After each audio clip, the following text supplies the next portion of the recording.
Gurjaras civilization. Strengths. The Gurjaras' biggest strength is their food economy, as two of their civilization bonuses and their Castle Age unique technology focuses on food efficiency. First, the Gurjaras have the ability to garrison herdable animals in mills for a slow trickle of food, which is similar to the animal nursery buildings seen in Star Wars Galactic Battlegrounds. In addition, the Gurjaras also start with 2 berry bushes at their town center, giving them an immediate free source of food in the early game. Their food efficiency is further improved with their Castle Age unique technology Kshatriyas, which reduces the food cost of their military units. Their food economy synergizes well with their main strength, camels and cavalry units.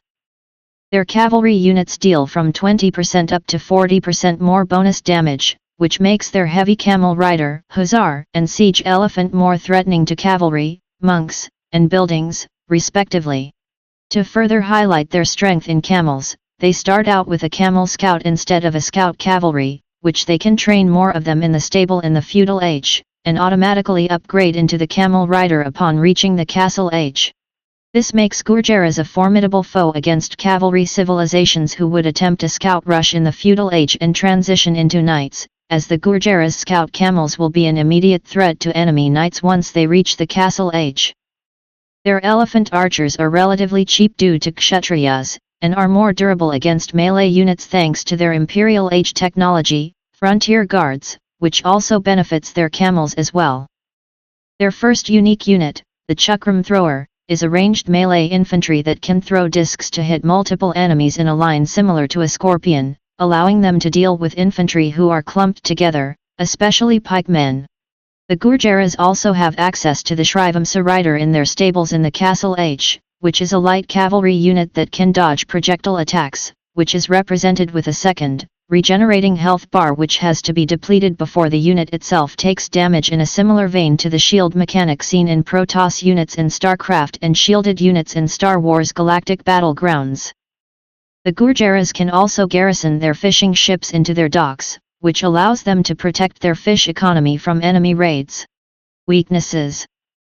While the Gurjaras have a formidable cavalry and camels, their foot soldiers are borderline unusable, as they lack the arbalester and ring archer armor for their foot archers and skirmishers.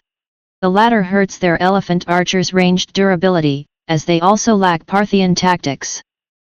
While the Gurjaras have the cheapest militia line units, even cheaper than the Goths' militia line in terms of total resources, thanks to their access to both supplies and Kshatriyas, their militia line units shouldn't even be considered in their army composition in the late game, as they lack the champion, squires, and blast furnace, which also hurts their offensive power for their camels and hussars when fighting other units, as the Gurjaras' two-handed swordsmen will lose in a lot of cost. Efficiency trades with other civilizations' militia line units, even against the Goths' champions. Adding insult to injury, the Gurjaras are also the second civilization in the game that cannot upgrade their spearman unit, putting Gurjaras in a significant disadvantage in trash wars despite the food discount affecting their trash units. This leaves their Chakram Throwers and hand cannoners as their only reliable late-game foot soldiers.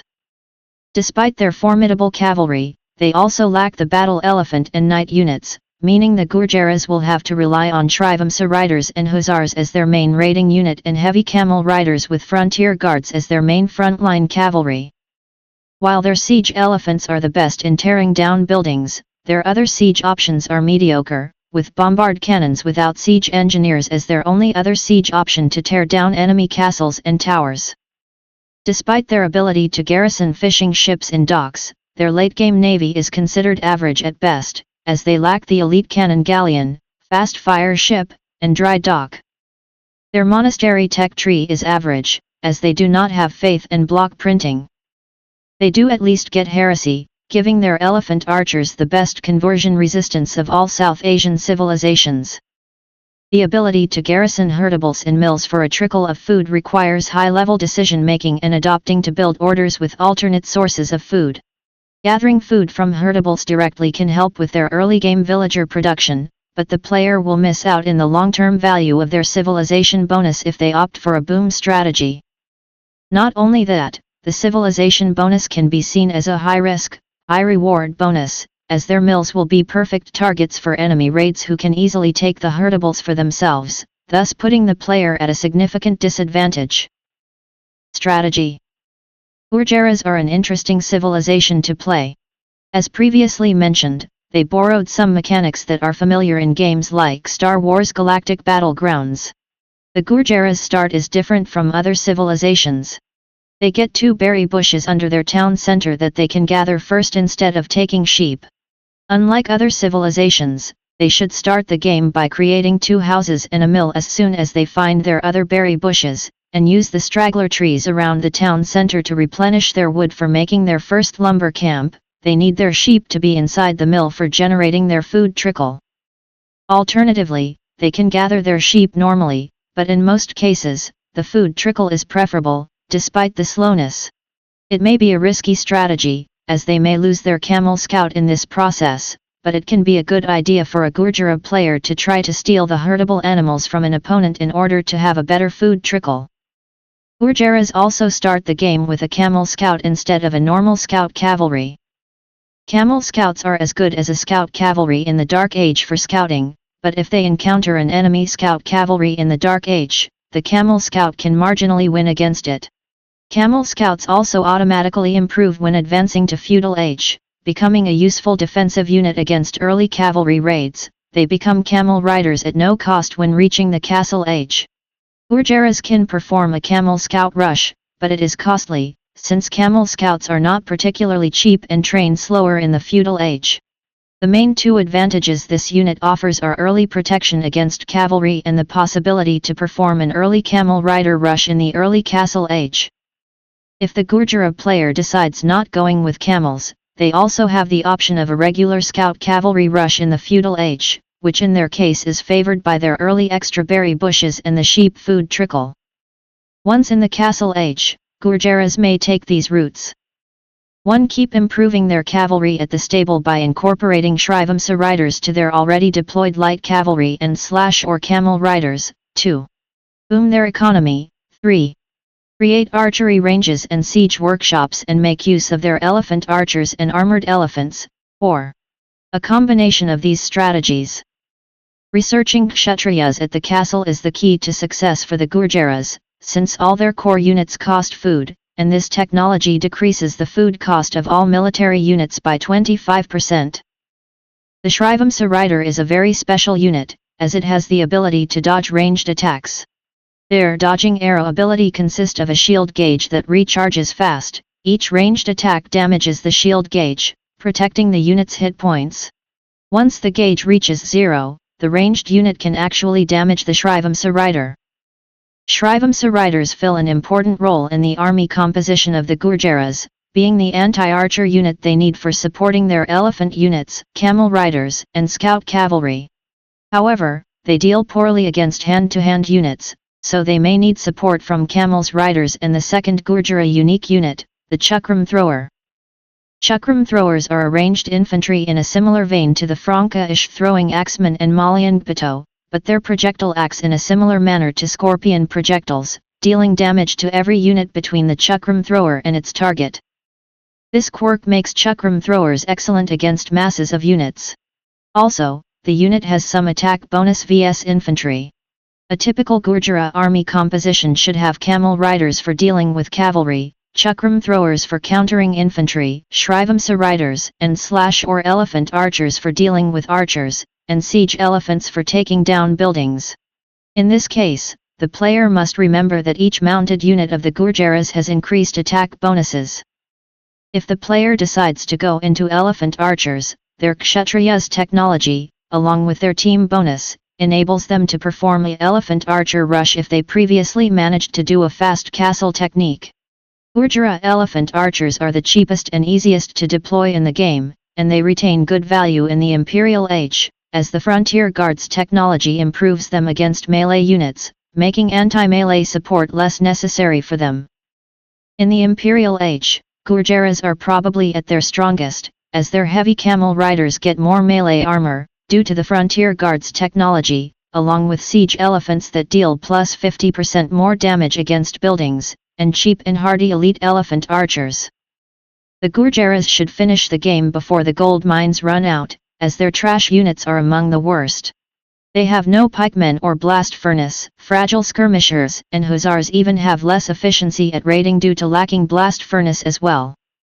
However, in team games, they can get gold by trading.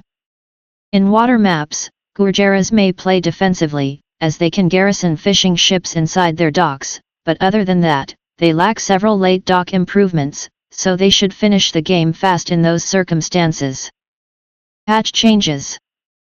Update 66692 saw several nerfs to the Gurjaras, with the elite upgrade for the Shrivamsha Rider adjusted to 800 food, 600 gold. In addition, their dodge ability takes longer to recharge. Their mounted units' bonus damage was reduced to plus 40%, meaning that camel riders take 1 more hit to kill cavalry, and armored elephants take 2 more hits to destroy most buildings. They now have lower damage output against buildings than Bengali armored elephants with pakes. Their food income for their garrisoned herdables has also been readjusted and uses a logarithmic calculation, meaning garrisoning additional herdables into a mill will have diminishing returns, reducing their food income from their garrisoned herdables. This is mostly to address laming enemy herdables that will allow the Gurjaras to have a significant food economy advantage over the opponent and to also reduce the food income from all garrisoned herdables. Update 73855 saw further nerfs to the Gurjaras. Their bonus damage for mounted units scales proportionally to age rather than a flat 40% bonus damage, which weakens their Camel Scout rushes. Furthermore, Chakram Thrower stats were readjusted to be more specialized against low armor infantry units, i.e. the spearman line and huscarls. But much less effective against archers and cavalry with its base attack reduced, but their pass-through damage dealing 100% and have +1 bonus damage against infantry. More nerfs came to the Gurjaras. In Update 78174, the hit points of siege elephants were reduced by 20. In Update 81058, the cost of the Kshatriyas' unique technology was raised from 200 food, 400 gold to 500 food, 450 gold. The Shrivamsha Rider also got nerfed, as their gold cost was increased from 20 gold to 30 gold, and the rate of fire was reduced from 1.75 to 2 for standard and 1.9 for elite. Alliances. Compared to the team bonus from other civilizations, the Gurjaras are more restrictive, or only civilizations that can access camelry or elephant units can enjoy it.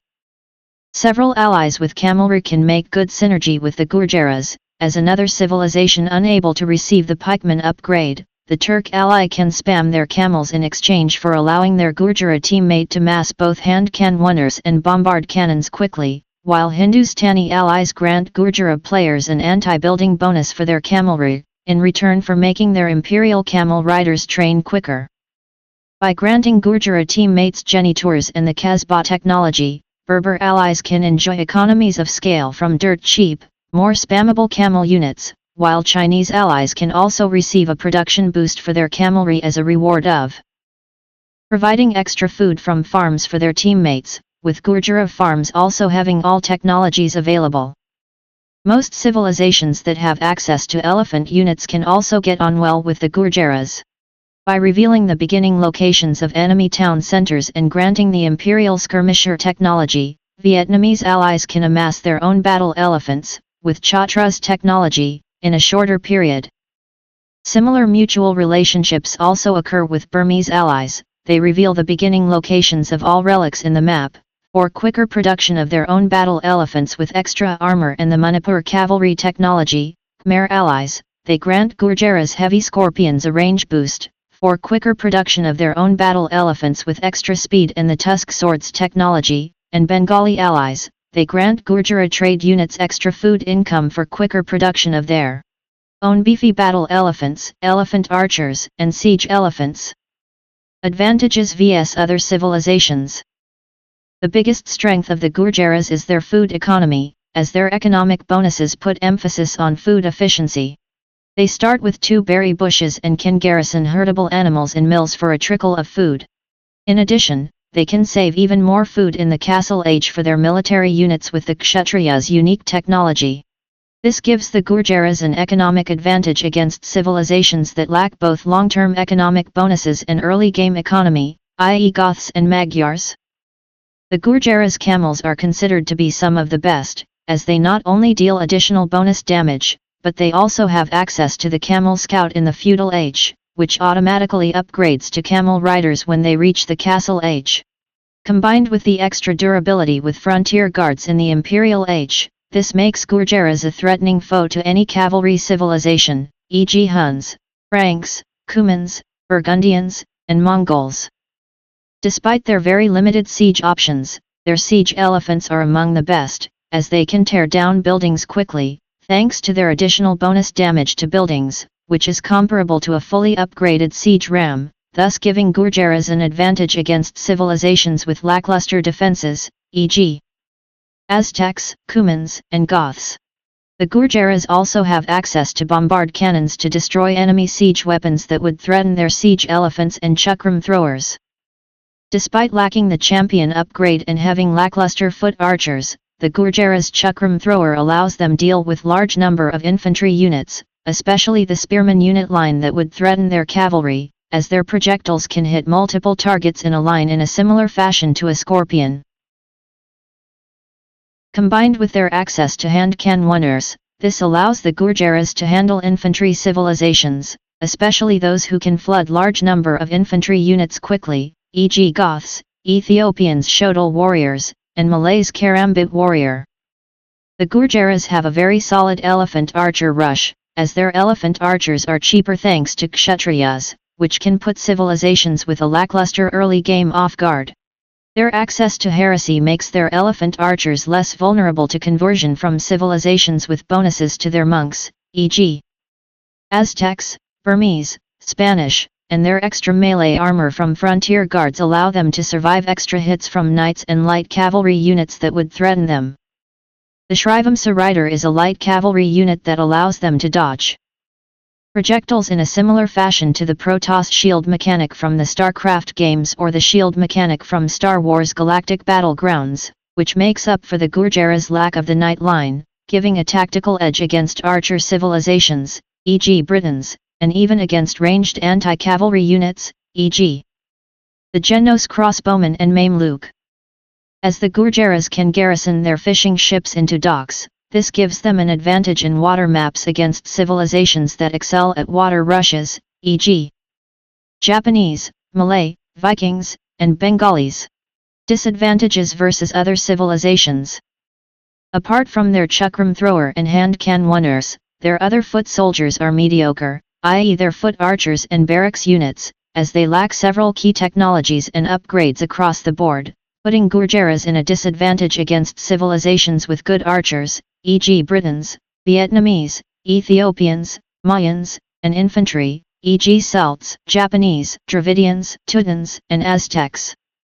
While their elephant archers are more resistant to melee attacks and conversion, thanks to frontier guards and heresy, respectively, their elephant archers are less durable in ranged combat, due to the lack of ring archer armor and Parthian tactics, making their elephant archers vulnerable to civilizations with bonuses to their skirmishers, e.g. Dravidians, Aztecs, Mayans, and the Vietnamese Imperial Skirmisher, or ranged anti-cavalry damage from units such as camel archers and Genos crossbowmen.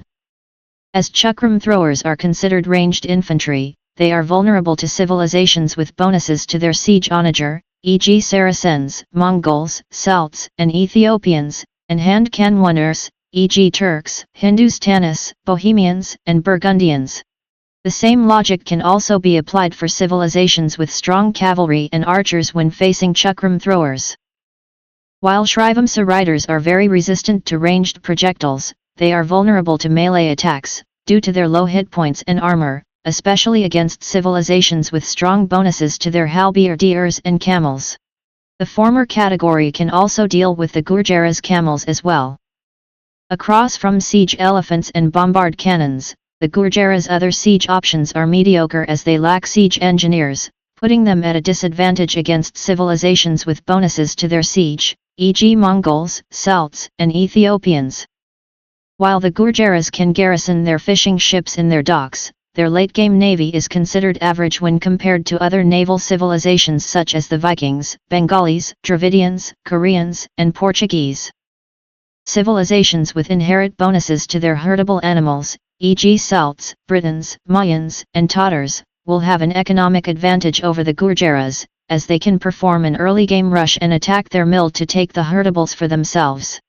Similarly, civilizations with bonuses to other food sources from such as farms, e.g. Teutons, Franks, and Slavs, fish, e.g. Dravidians, or huntable animals, e.g. Mongols and Goths, may able to compete with the Gurjaras' food economy. As the Gurjaras lack upgrades for the spearman line and lack blast furnace and ring archer armor for their hussars and elite skirmishers, respectively, this puts Gurjaras at a disadvantage in low gold situations, especially against civilizations that excel in trash wars, e.g. Magyars, Vietnamese, Berbers, and Persians, since the Gurjaras also lack the champion upgrade. Due to extremely lacking spearman line with mediocre monk in the Imperial Age, the Gurjaras will have no effective counter to elephant units, even with their camel line bonuses. Situational advantages. It is much more advantageous to pick Gurjaras in matches that start in the Dark and Feudal Ages. Picking them in matches starting in the Imperial Age or post-Imperial Age is not recommended. As they can garrison herdables in their mills, they have a huge economic advantage in maps that start with more than 8 herdable animals, such as Ghost Lake, Yucatan, or Oasis. Their food economy and cavalry focus also makes them a good pick in open maps such as Arabia, as they can be a formidable foe to any civilization who would want to scout rush thanks to their access to camel scouts in the Feudal Age.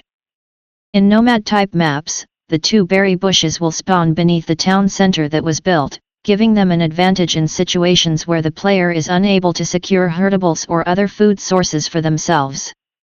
Their cheaper hussars with Kshatriyas and increased bonus damage makes them a good pick in capture the relic mode, as they can easily keep enemy monks from securing the relic.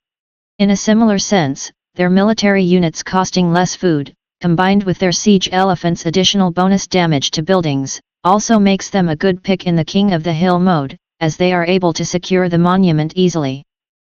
As the Gurjaras start with the Camel Scout, they have an advantage in maps such as Budapest, as they will start out with 2 Camel Scouts instead of 1, although the 2 berry bushes will spawn in only one of their town centers. In death matches, as gold and food scarcity isn't an issue, they are able to freely spam their elephant archers, camel riders, and Shrivamsha riders easily. Thank you for watching the video. Please give me a like or follow me so I have the motivation to create more new videos. Chanel Jahamvi, thank you very much.